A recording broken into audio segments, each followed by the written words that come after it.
Jesus loves you so very much. Mahal ako ni Jesus. Tama, mahal ka ni Jesus. Jesus loves me. That's right, Jesus loves you. Oo, mahal ako ni Jesus. Mahal niya ako, mahal niya ako. Ayan, ganyan nga. Praise the Lord.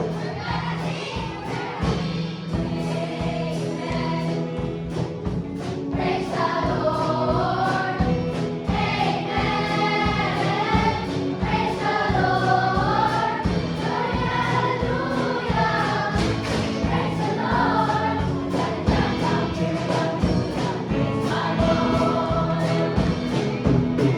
I am the way, the truth, and the life. I am the way, the truth, and the life. No man comes unto the Father but by me. Gonna jump out to the rock, praise my Lord. Praise the Lord. Amen. Praise the Lord. Hallelujah. Praise the Lord.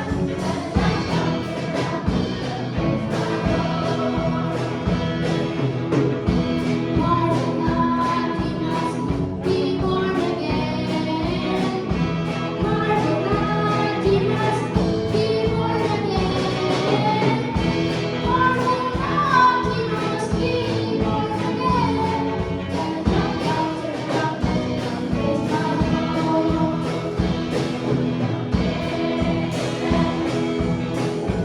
Praise the Lord. Amen. Praise the Lord. Hallelujah. Praise the Lord. Praise my Lord. Suffering, the little children to come unto me. Suffering, the little children to come unto me. And for weeping not for his sons in the kingdom of heaven. Gonna jump up and around the Lord, praise my Lord.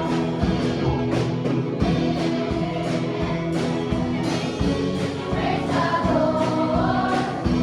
Amen. Praise the Lord. Hallelujah. Praise the Lord. Praise the Lord. Praise the Lord.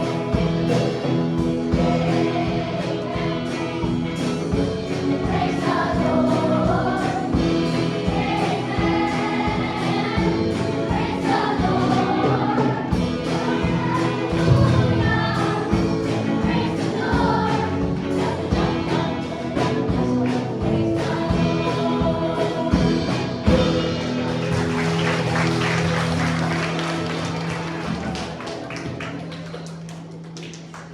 Wow, amazing! Ano ang tawag sa bagay na yun? That's what we call praise o pagbuburi.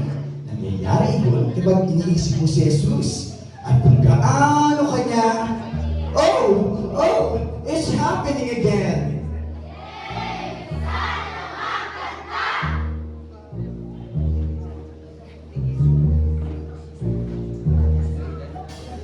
All the power of God, the Father has given unto us.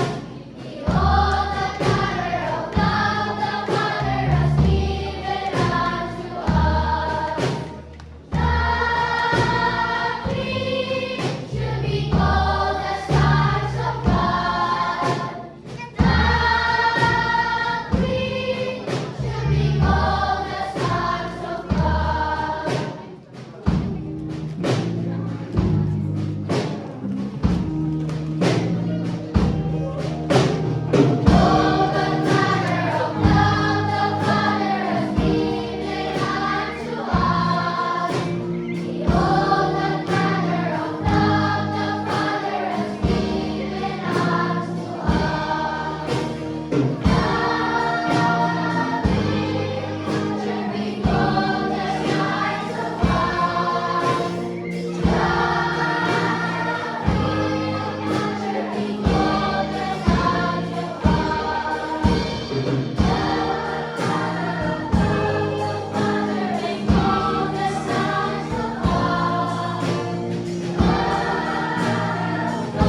Well, wala na kasi nag-iisip at nagtamang kang gawin yun. Ibig ko bang sabihin, hindi na kumakanta ang mga tao? Not really. People still sing. They just don't praise. Kung tayo ay aawit, dapat ito ay lumumula sa ating mga puso upang manakila at mapapurihan natin ang Panginoon. Ang lahat ng tao ay may kakayang umawit ng Christian songs. Pero hindi lahat ay pagpupuli. Kahit ikaw ay maghapon kumanta, ito'y walang kabuluhan kung hindi ito nanggagaling sa iyong puso. And that makes me sad. Huwag ka nang umiyak, Salty. Mahal tayo ni Jesus. Salamat, kailangan ko yan.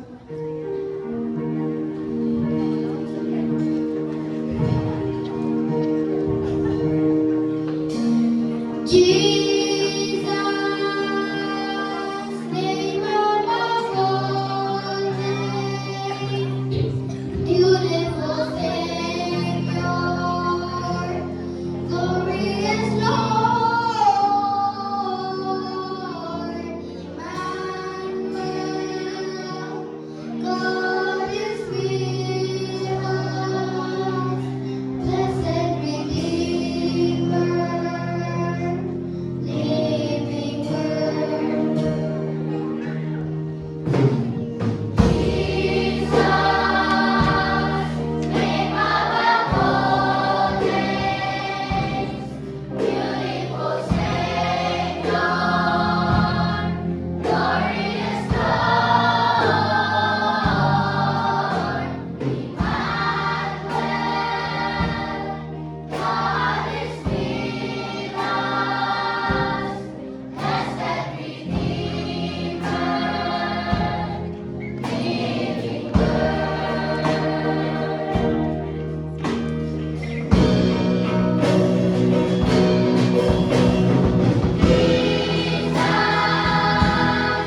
name above all names, beautiful Savior, glorious Lord,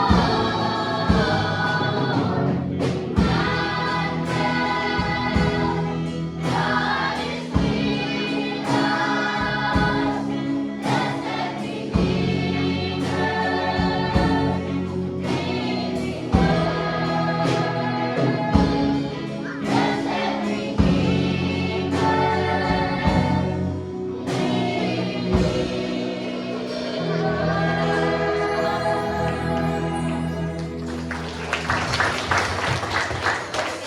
Wow! Napakaganda nun! Thank you, Lord! Isa lamang yan sa mga paraan kung paano tayo umawit at magpuri sa Panginoon. Paano naman po? By thanking Jesus. Ito ay nakasulat sa Big Book, ang Biblia. To enter into His gates with thanksgiving and into His courts with praise. Narinig mo na ba ang huni ng mga ibon? Huwag huni ng mga baka? Ang lahat ng iyon ay pagpupuri. Ginawa tayo ng Diyos na espesyal upang madakila at mapapurihan natin siya. Maging ang mga hayop ay nagpupuri sa Panginoon dahil ginawa silang espesyal. At dapat hindi tayo magpasalamat sa Diyos dahil hindi tayo mas mahalaga kaysa mga hayop.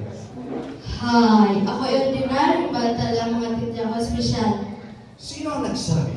Ako po, ako na ang turing ng iba ay kakaiba at ordinaryo lang. Kilala mo ba si Jesus? Opo. Si Jesus ba ay nangyayari sa iyong puso? Aha. Then you're special. You're God's special child. Ako? Oo, ikaw. Ako?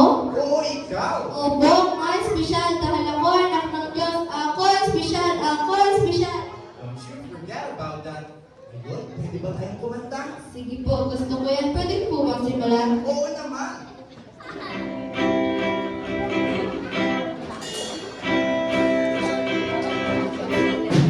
If I were a butterfly, I thank you, Lord, for giving me wings.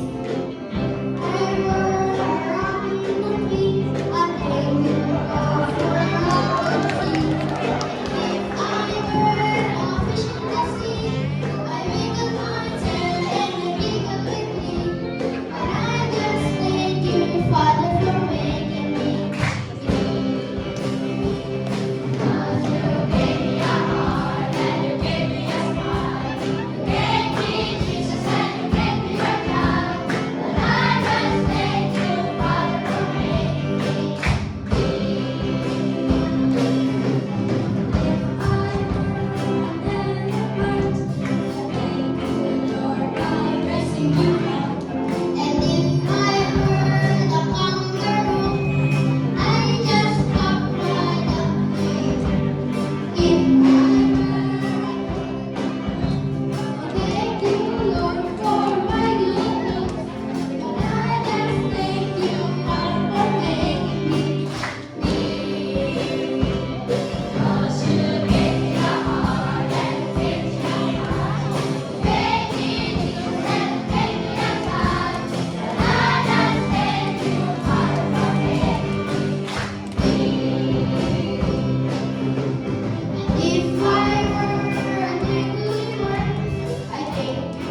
lamang ang pag-awit ang siyang dahilan kung bakit lumalabas ang mga ito sa akin.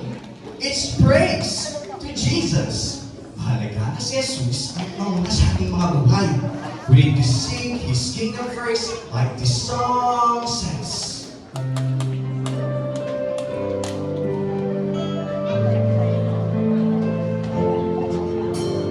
Seek ye first the kingdom of God and His righteousness,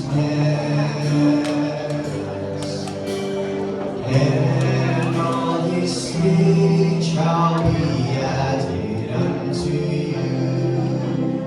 Hallelujah, hallelujah.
Nais ko ba umawit sa lahat ng oras? Well, marami pa yan. Kung tinignan natin ang ating mga pahina, it's full of praise. Salty, meron ka po bang kaalaman na patungkol sa langit? I sure do. Alam ko na si Jesus ay naninirahan doon. At kung natin si Jesus, wala bang langit ay isang panghamang ang lugar. A wonderful place. Mayroon ka po bang kantarayan na patungkol sa langit? Meron nga ako kanta patungkol yan. Alam kayo mga bata? Ito, tuklatin ninyo ang aking libro sa mga awit ng mga buwan tatlo. Teka lang, mag-umpisan. Nakikilig ako. Iwan niyo pa sa kabilang pahina. Yan ang uwitin na nahanap natin.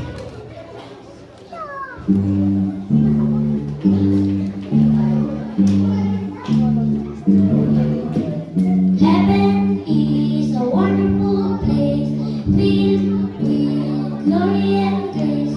I wanna see my Savior's face, 'cause heaven is a wonderful place.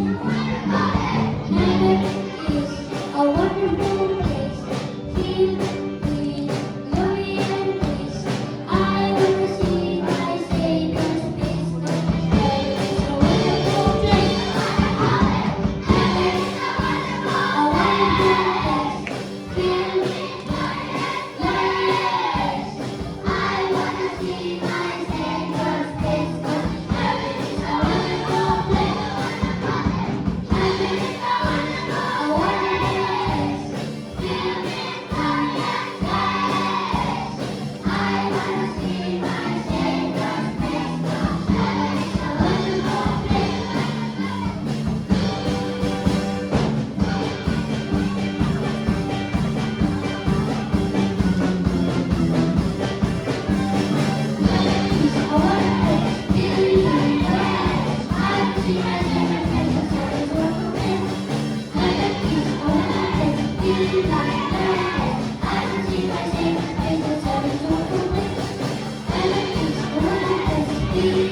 Thank you.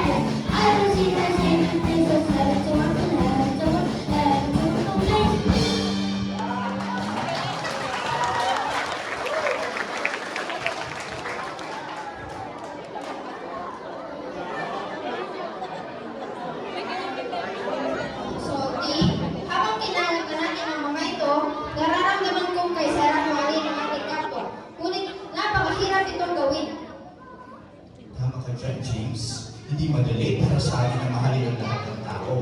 Kung mamahalin natin ang ating kapwa dahil nais lamang natin magpakitang tao, ikaw ay mapapagod lamang. Naintindihan ko po, Salty. Meron kasi isang bata sa school at alam ko na kailangan ko siyang bahalin. Pero lagi niyang pinapainit ang aking ulo. Kaya ako ay laging galit sa kanya. Ano ang gagawin ko? Kailangan natin hilingin ang tulong ng Panginoon. Hilingin natin ang pagmamahal ng Diyos at siyang maibahagi natin sa ating kapwa. Narinig mo na ibig sabihin ng agape love, hindi ba? Hindi pa po. Ang agape love ay siyang uri ng pagmamahal na ibinibigay ng Diyos sa atin. Mahal ng Diyos ang lahat ng tao. Ang kanyang pagmamahal ay walang bayad at walang kapalit. Kahit anuman ang magawa natin, tayo ay mahal pa rin ni Jesus. At dahil tayo ay anak ng Diyos, kaya din natin mahalin ang ating kapwa kahit pagmamahal sa atin ng Panginoon. Ang kailangan lang natin gawin ay hilingin sa Diyos na pagkalooban tayo ng agape love. Are you sure, Salty, na nais ng Diyos na mahalin natin ang lahat ng tao? Nakatitiyak ako riyan. Ito ay nakasulat sa Biblia at mayroon din akong kanta patungkol dyan. Halika kayo, uwitin natin ito.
Hindi ako gumawa. Ginawa mo yun. Hindi ginawa mo yun. Pwede ka kasing bully. Hindi. Hindi. Teka lang, sandali lang. Hindi dapat ganyan ang pakikitulungan natin sa ating kapwa. Hindi ba katatapos lang natin ang awit about loving one another? Opo, pero bully ko kasi. Kailangan natin magkaroon ng tamang attitude sa ating mga puso upang mapakisamahan natin ang lahat at mapagtagumpayan ang problema sa araw-araw. Paano po gawin niya? By calling by Jesus. Kahit na sa gitna kami ng isang pag-aaway. Oo naman, kung di sa simula, yan ang pinaka-the-best na oras. Maniwala man kayo hindi, meron din akong kanta patungkol dyan. Ito ay tinatawag na Wawa Song. Salty, nakakatawa yun. Oh, yan nga! This will be fun! Gusto niyo ba kawitin natin ito, mga bata? Gusto niyo ba kawitin natin ito, mga bata? Sige, gawin natin. Kumatok kayo ng 3 beses sa aking libro at sabihin ninyo, Wawa! Wala namang nangyari. Hindi ito gumagana. Of course, hindi ito gagana dahil hindi yan ang paraan para lumabas sa mga awining pagbuburi mula sa aking libro. Oh, nakalimutan natin. Kailangan pala natin mag-isip ng masasayang bagay tungkol kay Jesus.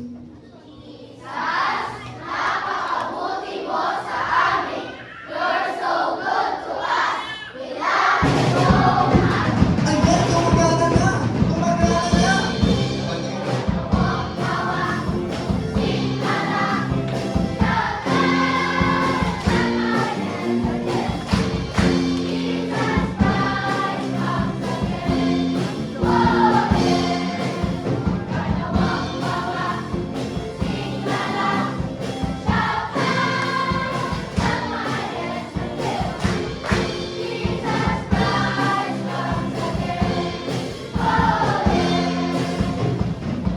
I know I have a friend who lives inside of me. And every time I call him, I walk in victory.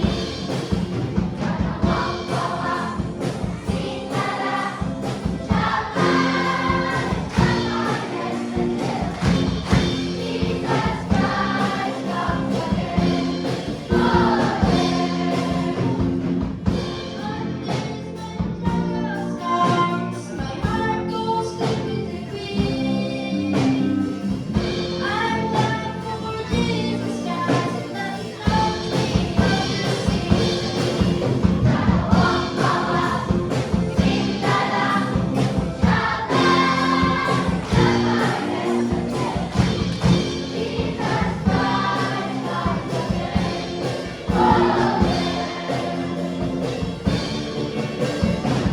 And now I'm full of joy.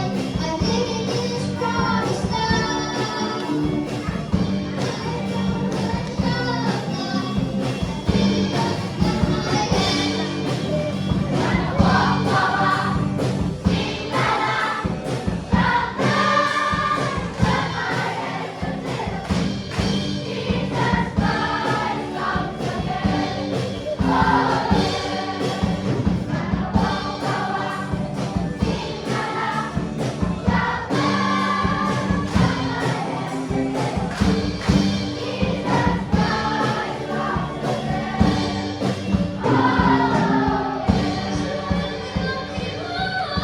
Each day.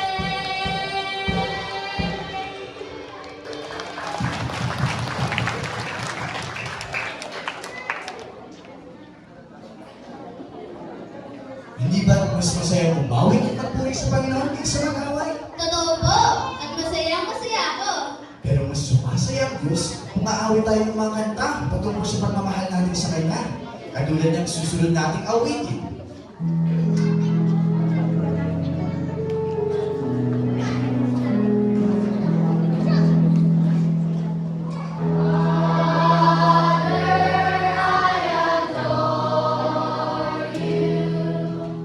Lay my life before you.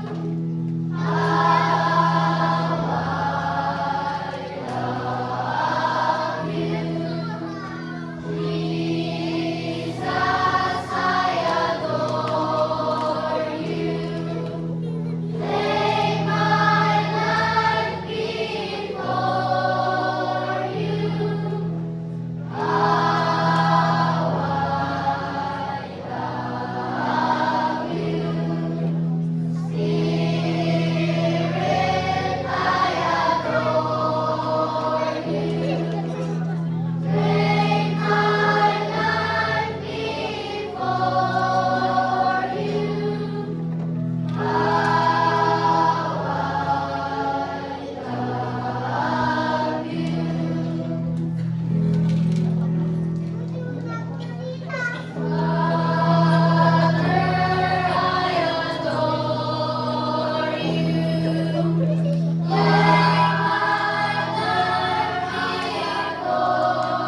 kayong nandito.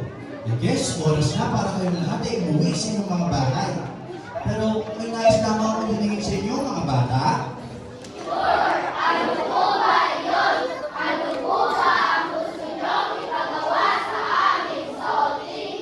Pwede niyo bang baunin pa uwi ang mga awiting itinuro ko sa inyo? At ituro niyo rin sa inyong mga magulang, kaibigan, o sa lahat ng tao sa buong mundo?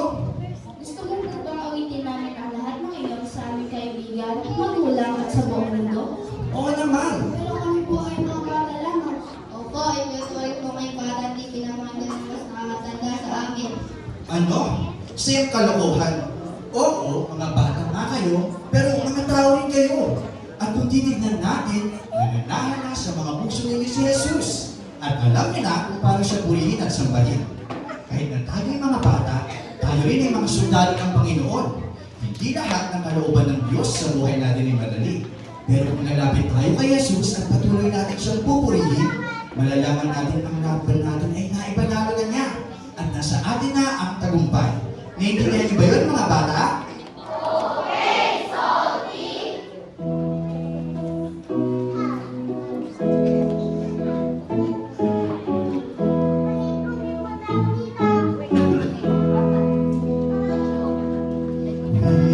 We're all children of the Lord, everyone.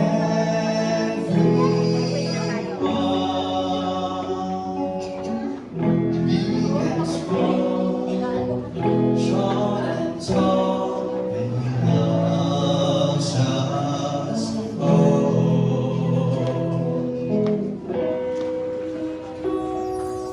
We're all children of the Lord,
dakilang Diyos